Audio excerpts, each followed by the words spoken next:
So I guess that's a question for me then. It's definitely a seller's market, Yeah. correct? Sure. So what are some advantages for me then right now? Because I'm not a seller, I'm a buyer. Yeah, there are none really. There's none.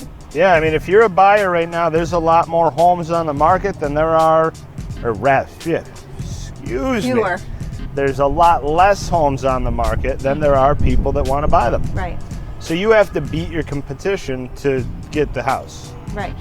Yeah. So that's tricky. Yeah. Well, it can be, especially when you're up against people who have cash. Cash. So you have to get creative and you have to stand out. And so how do I do that?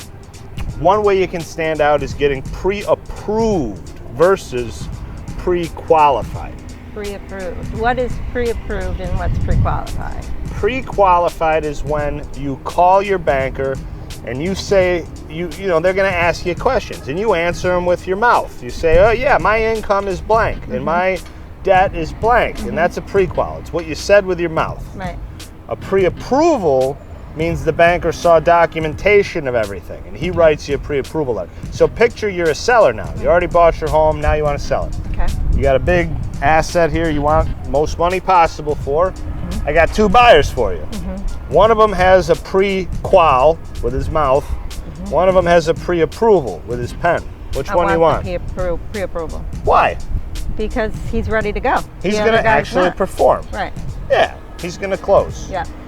Now, if you have someone who's pre-approved versus someone who has cash, I want cash. you want cash. Clearly. Now, what are some things, if you're a seller, that would influence you to take the offer with a mortgage versus the person with cash? What are some reasons you might accept for going with that buyer? Maybe the mortgage is higher than what the cash is going to offer? Yeah. The cash offer? Hell yeah, more money. Right, more money, for sure. More money. That seems pretty... Now, the issue with more money is that the seller's going to say, well, wait a minute. What if this thing doesn't appraise for all that money? Tell you what we can do. Then what do you do?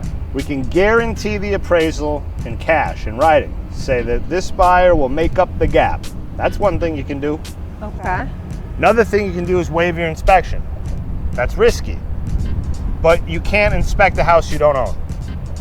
And that's the thing. So then the inspection would be You wouldn't have one. up to the buyer then? No inspection. And as a buyer though, wouldn't I want an inspection? Yeah, Like, you would. I'm buying. I don't want the seller to say no inspection. No, you want an inspection. Right. And I wanted to be 5'10". Just never worked out that way. If you look, you will see, and I'll So show you you have to pick some. your battles. You got to pick it because you can write offers all day long with inspections on them, and the seller's going to reject every one of them in this market. They just are. Because they can get more. Well, because they have a bunch of offers without them. Now, so you're a seller again, right? You got your seller cap on. Okay. All right. I got 5 offers for you. Okay. 4 of them don't have an inspection.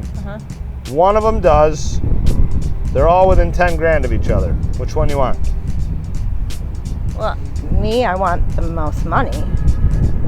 Now, here's the thing, Mrs. Seller. Mrs. Seller. Yeah. Yeah, this offer with the inspection, it's 5 grand more. Now, here's the thing. You're selling now. So I'm responsible for the inspection? Well, not necessarily, but you're going to say no to the other 4 people who don't have them, and they're going to go away and buy other houses. Well, can I say... And then this inspection, this buyer's... Yeah, we can take a break.